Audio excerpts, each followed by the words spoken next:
If your HP EliteBook 830 gets stuck before reaching the desktop, this guide is for you. We will focus on repairing startup issues, recovering Windows, troubleshooting the system, and using command line tools where needed. A lot of errors pertain to this problem, and we're going to go ahead and jump into what should hopefully be a pretty straightforward process, guys. And we're going to go ahead and jump right into it. First thing I'd recommend doing would be to actually go ahead and boot to the troubleshooting utility on Windows 11. So if you do a hard power off 3 times in a row, Windows should automatically attempt to launch the startup repair utility. And if it doesn't find anything, it will give you the option to select advanced settings, in which case it will take you to a screen that looks like this. Now, if it does not take you to a screen that looks like this, or you're unable to get to that, you can also download the Windows 10 Media Creation Utility, or Windows 11. They probably will make a creation utility for Windows 11 at some point. And it doesn't really matter. You can actually run the Windows 10 utility on Windows 11 as far as I'm aware. And you should be able to run the troubleshooting utilities built in within it. So you just would go ahead and download it to an ISO file and then burn it to a DVD or USB. It'd have to be about 4 gigabytes or more. It couldn't be a small USB flash drive, and it couldn't be a CD. It'd have to be a DVD. And then you'd boot your computer from it. So depending on the computer manufacturer, you'd have to tap a different key on your keyboard in order to launch that menu, in order to select what boot drive you want to go off of. So it could be anything between the escape key, F2, F8, F12, for example. And those are the function keys on the top of your keyboard. So you may have to just do a little bit of trial and error. Shouldn't take you more than a couple minutes. Googling it would probably be best before you even begin. But anyway, we're ready to go ahead and jump right into it. So we're on the choose an option page. So these will look very similar whether you're booting from it directly within Windows itself, or if you're plugged in a USB flash drive with the media creation utility installed and you selected the recovery option. So when you are setting up your Windows 11 installation or Windows 10, depending on the drive you're using, there should be an option to repair your computer in the bottom left corner of the dialog window, one of the first screens that comes up. You go ahead and select that, and then it would take you to a troubleshooting screen like you see here. And you want to go ahead and select troubleshoot, reset your PC, or see advanced options. And then there are going to be a whole bunch of options in here that we're going to explore in today's video. The first one, we're going to actually go underneath advanced options and then select startup repair, fix problems that keep Windows from loading. So go ahead and select that first.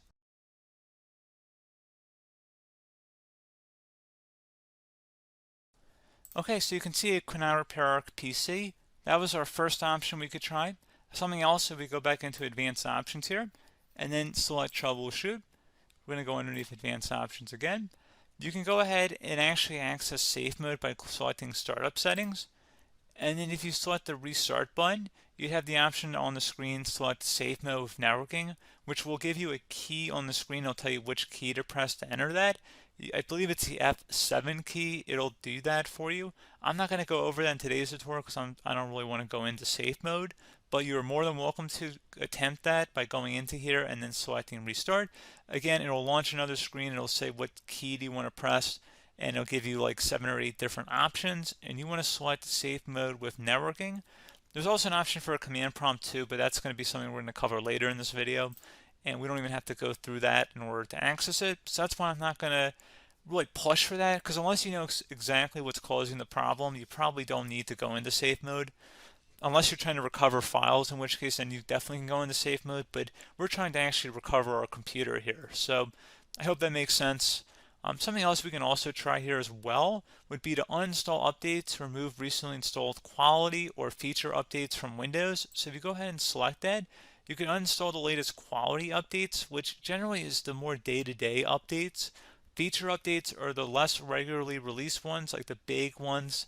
I would equate it to service packs in like Windows 7 and Windows Vista and Windows XP. So larger updates that occur once or twice a year at most.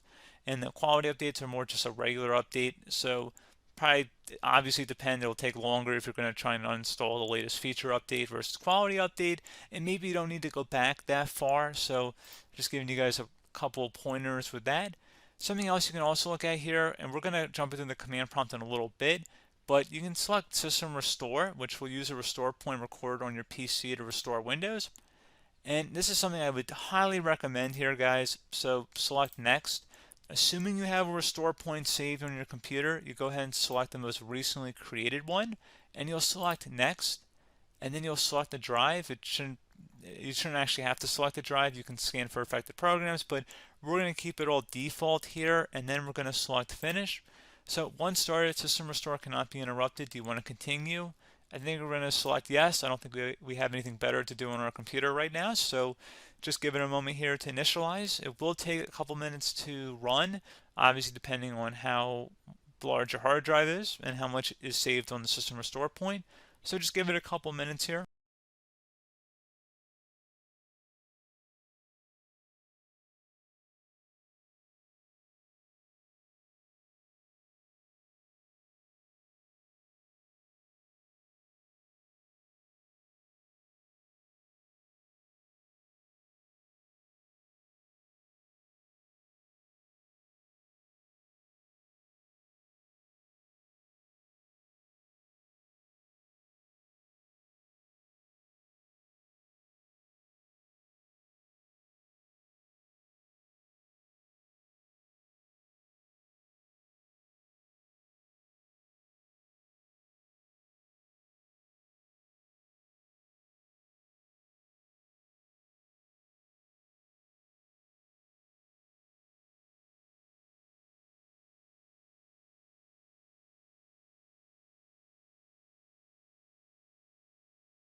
Okay, so you can see the system has been restored successfully. We're going to go over a couple different methods in addition to that if that did not work. So I'm just going to pause the video and we're going to start back on the recovery screen that we started with. Okay, so a couple other things we can try here too. If you go back into troubleshoot, you can select reset your PC while you choose to keep or remove your personal files and then reinstalls Windows. You can select to keep my files, which will remove apps and settings but keeps your personal files. You can also select remove everything, which will remove all of your personal files, apps, and settings. So this is more of a factory reset, the second option here. First option, it should not delete all of your personal files. However, it will pretty much clear most of your programs, and keep in mind, there's no guarantee that your information, number one, is even still available and easily recoverable on your computer to the point that you actually would be able to recover anything. And the second point is that there's always a chance that it won't actually recover and it will just do a factory reset anyway. So there's no guarantee that actually would keep your files anyway. So I would recommend trying to get a recovery tool and backing that up first before selecting it anyway.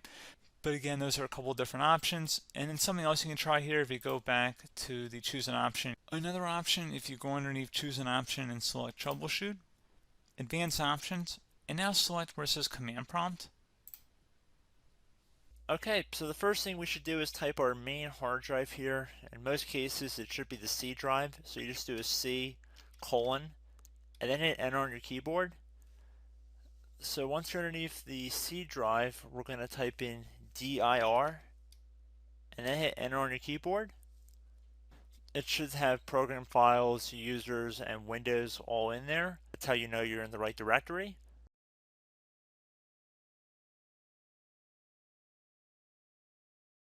In some cases, it might be the D drive as well, so just keep that in mind.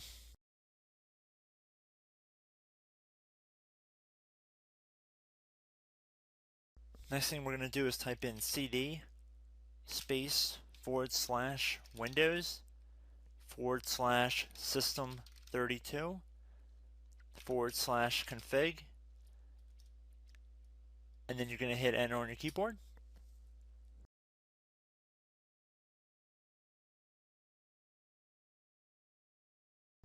So now you're going to type md space backup. If you've seen other tutorials, it might also say to put down md backup. That's because the backup name is pretty common when you want to back something up. So you can name this whatever you want, doesn't have to be backup. So if you've already made a backup folder in the past, you could do backup 1, for example. So once you're done setting the name you want the backup to be called, hit enter on your keyboard again.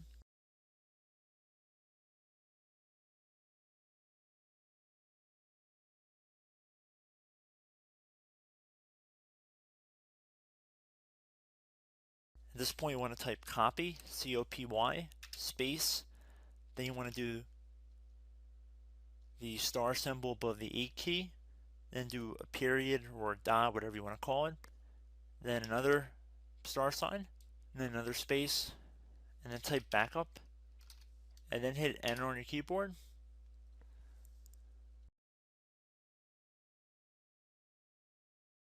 Now you want to type cd reg back, R-E-G-B-A-C-K, and then hit enter on your keyboard.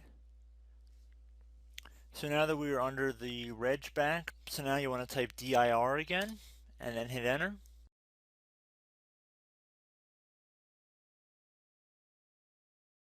So now at this point we're going to type copy again. So copy, space, star sign,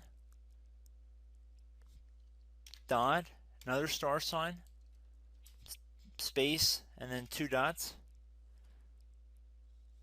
So we're going to type copy, space, star sign, dot, sign,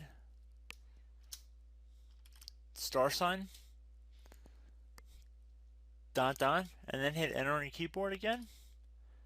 So for overwrite, you want to overwrite all. So type A on your keyboard, so capital A, and then hit enter on your keyboard.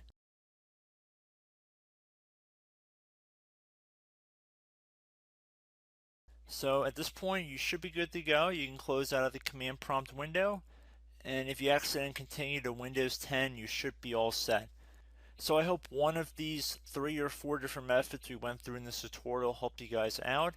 Again, I'm not sure if you guys heard me earlier, but try to go back into your safe mode if possible and uninstall any programs you know might be conflicting with the Windows startup if you can get into safe mode. So just keep that in mind. Something very simple like that could be blocking up everything. So again, I hope this tutorial helped you guys out, and I will catch you in the next tutorial. Goodbye.